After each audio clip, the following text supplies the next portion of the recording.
SSC MTS exam को 2 month में कैसे क्रैक करें। जैसे कि आप जानते हैं कि आपके पास 2 महीना का समय है। एसएससी एमटीएस का जो एग्जाम है नवंबर से दिसंबर के बीच में हो जाएगा। अभी आपका सितंबर यहाँ खत्म हो रहा है, या मान के चलिए आपके पास 1 से 1.5 महीना का समय है, लेकिन मैं 2 महीना लेके चल रहा हूँ क्योंकि बीच में आपका सीएचएसएल का भी एग्जाम है, हो सके होते होते थोड़ा लेट कर दिया एसएससी एमटीएस का एग्जाम को। तो 2 महीना का आप समय यहाँ पर लेके चलिए कि एसएससी एमटीएस का एग्जाम जो आपका यहाँ पर 2 महीना में हो जाएगा लगभग, उससे ज्यादा समय नहीं लगने वाला। एक मैक्सिमम टाइम होता है ना, वो हम लेके चलते हैं। तो एसएससी एमटीएस का एग्जाम 2 महीना में कैसे आप क्रैक कर सकते हो।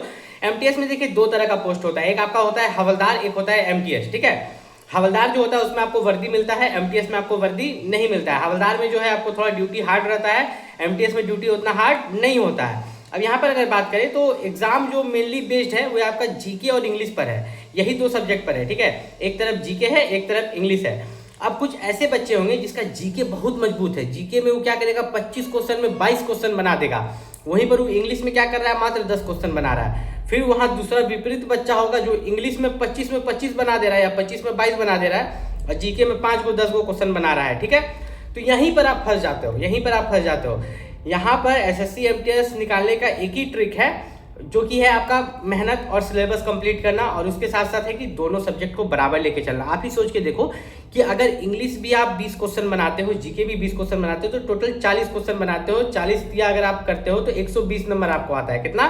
120। तो क्या 120 पर भी आपका कटअप बनता है एसएससी एमटीएस का? नहीं बनता है। और मैंने एक वीडियो में बोला था कि हवलदार का कटअप 110 115 गया था।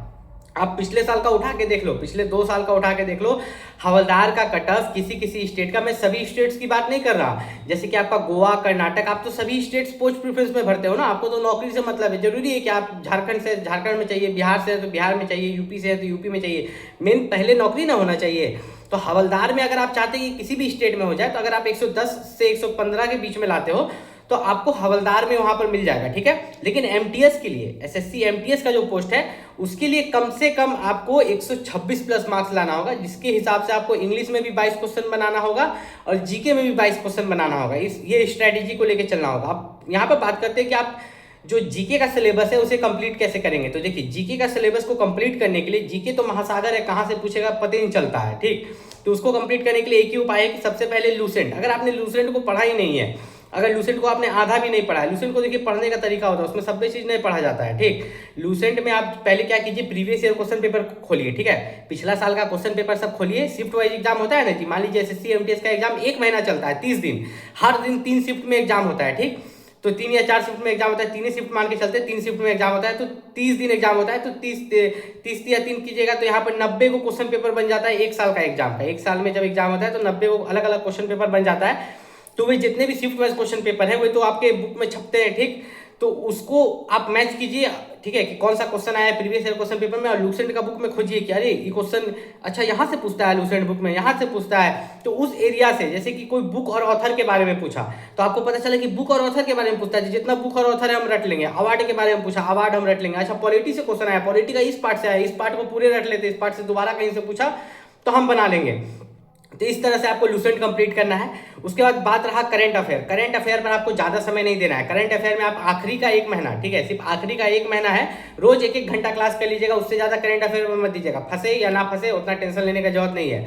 अब आता है आपका इंग्लिश का पार्ट। इंग्लिश में देखिए, एसएससी में मेनली जो इंग्लिश है वो ग्रामर पर बेस्ड है। ठीक है, ऐसा नहीं, बैंकिंग का जो इंग्लिश होता है वो आपका कॉम्प्रिहेंशन पर बेस्ड रहता है, लेकिन एसएससी का इंग्लिश ग्रामर पर बेस्ड है। आपका ग्रामर का कॉन्सेप्ट क्लियर होना चाहिए, लेकिन वो भी ग्रामर नहीं कि जो बच्चा वाला ग्रामर पढ़ते थे ना बचपन में, वो वाला कॉन्सेप्ट यहाँ पर नहीं चाहिए। यहाँ पर थोड़ा फास्ट कॉन्सेप्ट चाहिए। ठीक है, जो कि आपको अभी के टीचर्स पढ़ाते हैं। अभी जो टीचर्स आप ऑनलाइन क्लासेस लेते हो, किसी का भी लो इंग्लिश में, मैं किसी का नाम यहाँ पे नहीं लेने वाला, तो वे लोग आपको एक सटीक ढंग में, क्यों हम लोग ऑनलाइन क्लास जो लेता है, पेड बैच लेता है, काहे लेता है पता है कि कम समय में आप उसको कंप्लीट कर पाओ। उसके बाद आपको अपना मेहनत करना है। क्या करना है, ज्यादा से ज्यादा आपको प्रीवियस ईयर क्वेश्चन पेपर लगाना है। ठीक है, और जो बोला जाता है ना कि न्यूज़पेपर पढ़ो, ये पढ़ो, वो पढ़ो, तो ये सब उतना जरूरी नहीं है। आपका जो सिलेबस आप वो पढ़िए, उतना न्यूज़पेपर ये सब पढ़ने की जरूरत नहीं। वो आपको रीडिंग कॉम्प्रिहेंशन में सिर्फ मदद करता है। तो reading comprehension, previous year question paper का जो रीडिंग कॉम्प्रिहेंशन है उसी को जाके पढ़ो ना जी, वो न्यूज़पेपर के बराबर है। मान लो कि तुम प्रीवियस ईयर क्वेश्चन पेपर 5 साल का कर लेते हो तो काफी तुम एक अच्छे मुकाम पर आ जाओगे। अब यहाँ पर बात करते हैं कि आपके पास जो अभी समय है, ज्यादा से ज्यादा क्या करना है, 4 घंटा आप पढ़िए। ठीक है, आप अपने जो सब्जेक्ट है मैथ, रीजनिंग, ठीक है, मैथ रीजनिंग तो क्वालिफाइंग रहता है, इंग्लिश जीके आप अपना पढ़िए। ठीक है, और मैथ रीजनिंग भी पढ़िए, क्योंकि अगर उसमें क्वालिफाई नहीं किए तब तो इंग्लिश जीके में कितने नंबर ला लीजिए, आपका यहाँ पर बात नहीं बनने वाला। तो यहाँ पर इस तरह से आप अपना पढ़ते रहिए रोज 4-4 घंटा, लेकिन ये 4 घंटा पढ़ाई को अलग रख दीजिए। अब आता है मॉक टेस्ट। आपको रोज 1 घंटा मॉक टेस्ट देना है, रोज अभी से, अभी आज ये वीडियो देख रहे हैं, आज से रोज 1 घंटा मॉक टेस्ट दीजिए।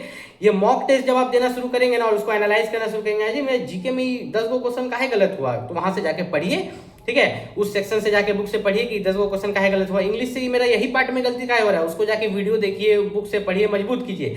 अगर ये आप अभी से भी करते हो तो आप एसएससी एमटीएस का एग्जाम जरूर निकालेंगे। जो लोग निकालते हैं वो लोग इसी स्ट्रेटेजी को फॉलो करते हैं। और एसएससी एमटीएस के लिए आप कोई भी एक बुक रखिए, ठीक है, ऐसा नहीं कि यही बुक रखना है, कोई भी एक बुक आप परचेस कर सकते हैं। मैं भी एक मतलब कोई बुक का लिंक डिस्क्रिप्शन में दे दूंगा, ठीक है, 2-3 बुक का दे दूंगा जो अच्छा बुक है, कोई भी एक बुक परचेस कर लीजिए। ऐसा नहीं कि यही कंपनी का बुक परचेस करना है, यही सर का बुक परचेस करना है, ऐसा कुछ मत रखिए।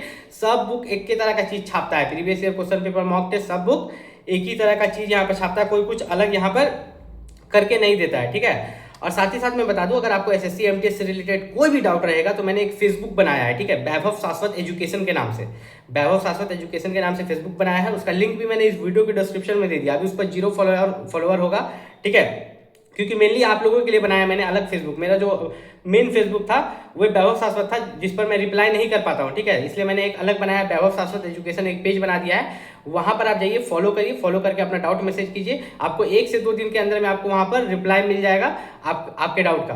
कोई भी दिक्कत हो नीचे कॉमेंट करके पूछ सकते हो। मिलते हैं अगले वीडियो में, तब तक के लिए नमस्कार।